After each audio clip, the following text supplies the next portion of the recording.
Yeah, and actually on this tour group, my wife and I were, as we were leaving, we had made contacts and stuff, and we were smuggling some stuff out. And as we were going out, they arrested me. I got fingered, and they came and they arrested me on the way out, and they arrested my wife and took her in and strip searched her. And my first response was like a rabbit. I mean, they arrested me, and I used to play a little bit of football. I could see that I might be able to make it to the door. So I saw the forest and the door, and my first response was make a run. And when I thought that, it felt like God had arrested me. I couldn't move, and I felt the presence of God overflow me, and I got this kind of joy. And I laughed, when the guy, which made them even more furious, and they hauled me into this room, and they told me I was going to jail for 7 years, and actually family members of mine were on this trip. My mom was with this trip, on this university trip. And they were putting him on the plane by machine gun and told us that we were going to prison, and they were trying to force them to leave, and they were trying not to leave. And I was sitting there, and a man who worked for the embassy that had helped get us from being put in prison before walked by my wife, and my wife grabbed him, and she knew a familiar face, but she couldn't remember who he was. And he said, "Well, you know me, And so it was his last day. Now, this was an ambassador. Well, he was like an ambassador. I don't know if he was the ambassador, but everyone from the embassy was seeing him off. So he walked up to me and he said, "Ben, do you have a problem?" I said, "No, I don't have a problem." I said, "It's the general over here that has a problem." I said, "That man keeps screaming." And, because they were just totally irate. And, and said we were smuggling, that we were, dissidents, that we were political dissidents, that we were stirring up the country, doing, anti-Soviet propaganda, all this stuff. And so what happened was the guy that was from the consulate, basically, I remember his name. The guy from the consulate was a Jewish man, and he basically, he'd helped us from when we were arrested before and were going to be put in prison. And he basically told them, he said, "Well, the whole embassy's here, and we're not leaving, and so you have to release these people." So they wanted me to sign a slip of admission of guilt. So I told this guy, I said, "Well, my mom told me not to sign anything I can't read." And I said, "My mom's standing up there." And I said, "The ambassador's right there." So this guy got all angry and ripped it up in little pieces and stomped on it and, said, "Get out of here," and they cut us loose. So when we actually got on the airplane to leave, the man from the embassy was there. I guess he was a consulate. Got on, and the rest of the group was angry with us because we'd been getting in trouble this whole time, and we weren't going on the tour, and we were, making all kinds of waves. And I actually preached the gospel to, a couple times, and, to the Russian, in-tourists that were there. And so these people were furious that they were being put by gunpoint on the plane, and that we were actually, all this was happening. And the consulate got up, and he was a Jewish man. He said, "This is a miracle from God." He said, "I've known Ben and Rita." He said, "They work with the Christians, they work with the Jews." And he said, "I know it was God that brought me here this day, and it's only God that got them released from being put in prison this day." And so we didn't even have to share. He basically began to share about how God had delivered us that day.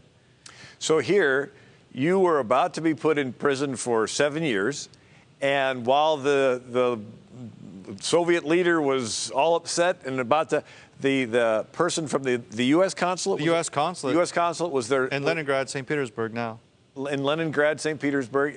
This was his last day, and he sort of just happens to go by there and sees you, and then he says, "I'm not going to leave unless those two people come with me." Yeah, exactly. So just a tremendous God sequence, a timing. Well, we were blessed at that time because Reagan was president.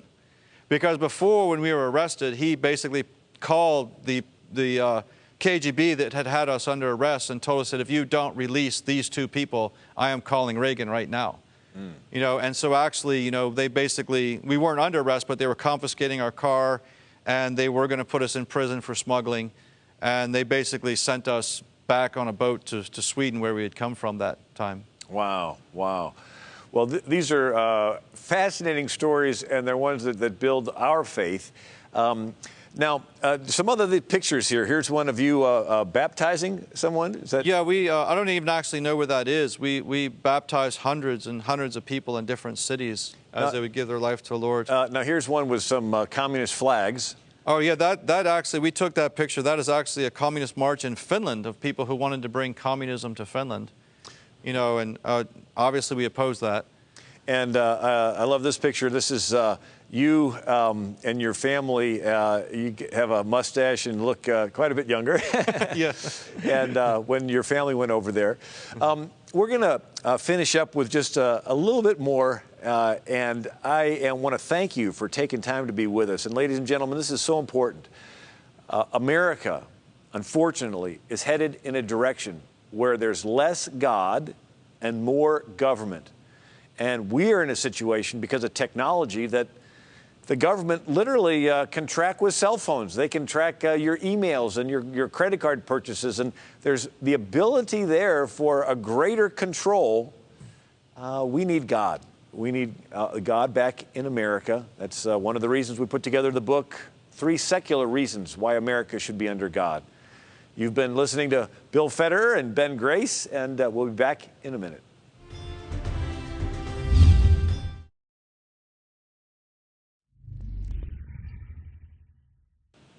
In 70 AD, when the Romans conquered Jerusalem, millions of Jews were killed, and then millions were scattered around the world. And they were treated horrendously in country after country, and in recent times, the Soviet Union. And we're going to talk today with Ben Grace, and he's got some interesting information on how the Jews were treated during this time. And Ben, this is one of those chapters that often gets forgotten. And I want you to give us a little bit of background on how Jews were treated there in the USSR. I can give you a testimony we heard firsthand, because when we were in Estonia, we went to one of the cities of Estonia. We had a meeting, and actually I was praying for people, and a Jewish family had bought their son who was from Kharkov, and he was stoned in his school just because he was Jewish. Stoned in his school? Yeah, in his school, in the playground. And actually, you know, the stones had broken the skin and caused an infection, and he had a blood poisoning. And actually, he was healed when we prayed for him, which was a total miracle. But this family began to share with me, and like I was saying in one of the other programs, that the passport would say Ukrainian, it would say Estonian, it would say Russian. For other people. For other people, but if you were a Jew who had lived in Ukraine, for 1,000 years of your generation, it would still say Jew. And they call it the 5th passport, the 5th paragraph. So, so when you were stopped by the police for speeding, a Gentile would give them their passport, and they'd say, oh, he's Estonian, he's Ukrainian, he's Russian, maybe, whatever. But no matter where you lived in the entire Soviet Union of the 11 time zones, you were a Jew. And when you were stopped, often I was stopped many times with Jewish dissidents. And I remember being stopped one time in Moscow where, they looked at the internal passport, which everyone had to carry, and it said Jew. So the militia actually took his wallet and just took money out of the wallet, because he was Jewish. And the boy that was stoned, his sister, when she was in university, was a genius, straight A student. And she had to pay money to her professor just to graduate. He said, well, you're a Jew, so you're going to have to pay to pass this class. So, and also we saw firsthand with her when we went to the train station to buy tickets, when they saw her passport, they said, you're Jewish, it's going to cost you extra. So we actually had to pay extra for those tickets that we were traveling with because, they'd seen her passport. Now, this is a newsletter that you had put together back when you were doing this ministry. This is dated in the 1990s. There's a little drawing here. It looks like a Soviet bear slashing apart a Star of David.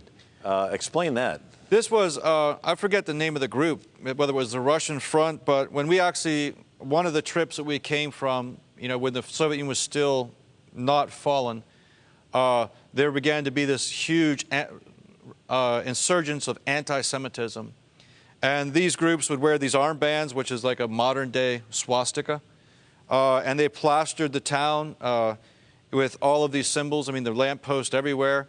But it was interesting because the meeting was in a public building, and as being a missionary and an evangelist and sometimes a pastor, I had tried to rent these buildings during that time, and you were not allowed to rent them. So the fact that these groups weren't meeting in the forest or meeting in people's homes gave me the indication that there was some sort of state sanctioning of these groups.